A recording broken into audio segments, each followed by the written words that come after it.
Di sejarah itu memberikan praktek aplikatif, ya.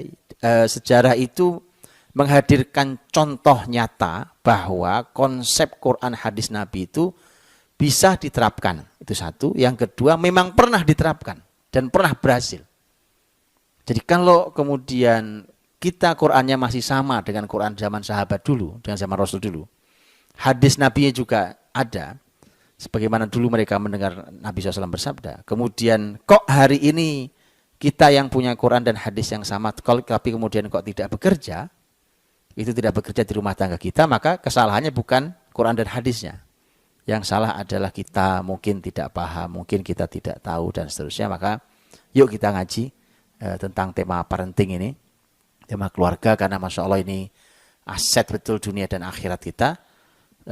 Nabi sendiri sampai mengatakan anta wa maluka li abika, kamu dan hartamu milik orang tuamu, milik ayahmu. Itu artinya bahwa anak itu ternyata sampai urusan material, urusan uang, harta itu ternyata adalah aset orang tuanya. Makanya para ulama mengatakan bagi anak laki-laki wajib hukumnya menafkahi orang tua yang berkekurangan. Itu dikarenakan bahwa tadi Nabi mengatakan bahwa hartamu wahai anak itu milik orang tuamu, itu arti aset luar biasa anak itu. Di akhirat kan juga aset besar. Di akhirat aset besar juga dalam banyak hadis Nabi SAW. Ya, makanya bahkan kita meninggal sekalipun kita menyiapkan anak-anak yang soleh. Idza mata ibnu Adam in qata'a amaluhu illa min thalath. Kalau meninggal anak cucu Adam maka putus semua amal kecuali 3 hal. Ya. Kita semua tahu hadis ini, shadaqatun jariyah wa ilmun yuntafa'u bih wa waladun shalihun yad'ulah. Jadi sedekah jariyah, ilmu yang bermanfaat, dan anak soleh yang mendoakan orang tuanya. Saudariku, kalau kita didik anak, sekolahnya pinter, orang menyebutnya sukses, tapi begitu kita mati, kemudian dia tidak bisa berdoa untuk kita, wallahi tidak ada penyesalan melebihi itu. Berarti anak Anda tidak sukses. Karena yang sukses itu ketika kita meninggal, dialah yang mendoakan kita. Kalau kita punya anak laki-laki, dialah yang mengimami untuk sholat jenazah kita ini. Anak-anak tidak mengerti sholat jenazah, nggak tahu cara doanya, tidak mengerti cara berdoa, dan seterusnya, maka kerugian sangat besar. Seseorang kerugian yang luar biasa ketika dia meninggal tidak bisa melanjutkan, ya, tidak bisa melanjutkan pahala. Kita udah berhenti kalau meninggal, tidak bisa beramal, tetapi kalau masih punya anak, masih ada terus kebaikan yang masuk ke kita.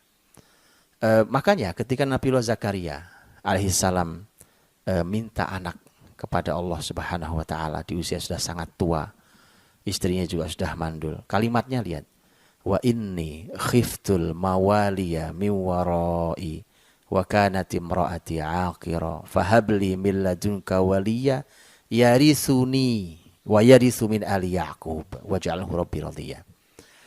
Nabi Zakaria itu apa yang ditakuti oleh Nabi Zakaria? Kenapa minta anak sampai tua? Ya Allah, kasih anak, minta anak ya Allah. Itu kalimatnya jelas. Ya Allah, saya takut. Ya, apa yang ditakuti? Wa inni khiftul mawaliya, ini di surat Maryam. Silakan dibuka di awal-awal surat Maryam. Wa inni khiftul mawaliya, semuanya saya ini ya Allah takut al mawaliya min warai. Pelanjut setelah saya enggak ada.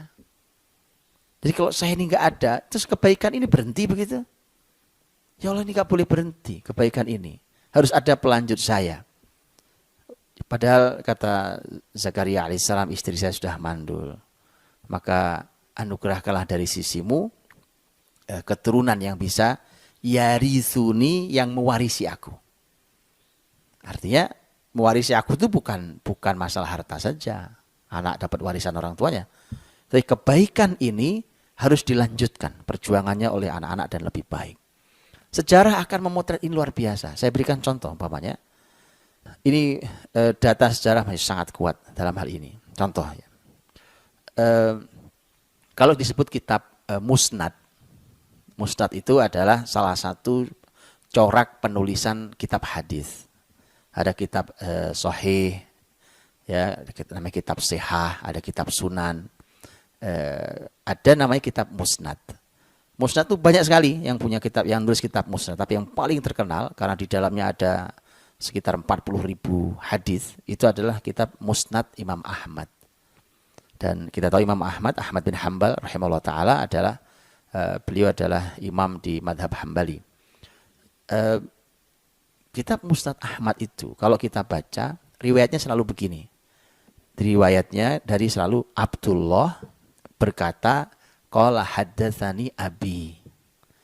Abi saya, ayah saya memberikan hadis ini pada saya.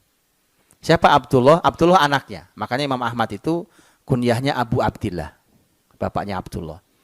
Abdullah itu selalu meriwayatkan dari bapaknya.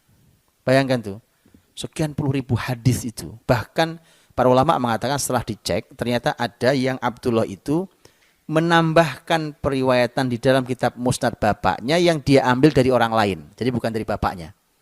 Demi melanjutkan kebaikan bapaknya. Bahkan ditambahi kebaikan itu. Itu maksudnya. Yang begitu data sejarah kaya sekali. Akan data. Gitu ya. Kenapa kita tidak iri dengan itu? Yuk kita lakukan kebaikan. Kebaikan yang harus dilanjutkan. Bukan hanya dilanjutkan. Bahkan harus ditambahi lebih baik oleh generasi anak-anak kita. Yang begini, anak-anak yang seperti ini yang mau kita bangun, tidak tiba-tiba. Nggak bisa terus tiba-tiba, saya mohon maaf, tidak bisa umpamanya kita, hari ini kita, pokoknya disekolahkan aja lah, kita titipkan, kemudian tiba-tiba jadi hebat itu. Saya tidak yakin itu, tanpa peran orang tua. Maka orang tua harus tahu ilmunya dan mari berperan.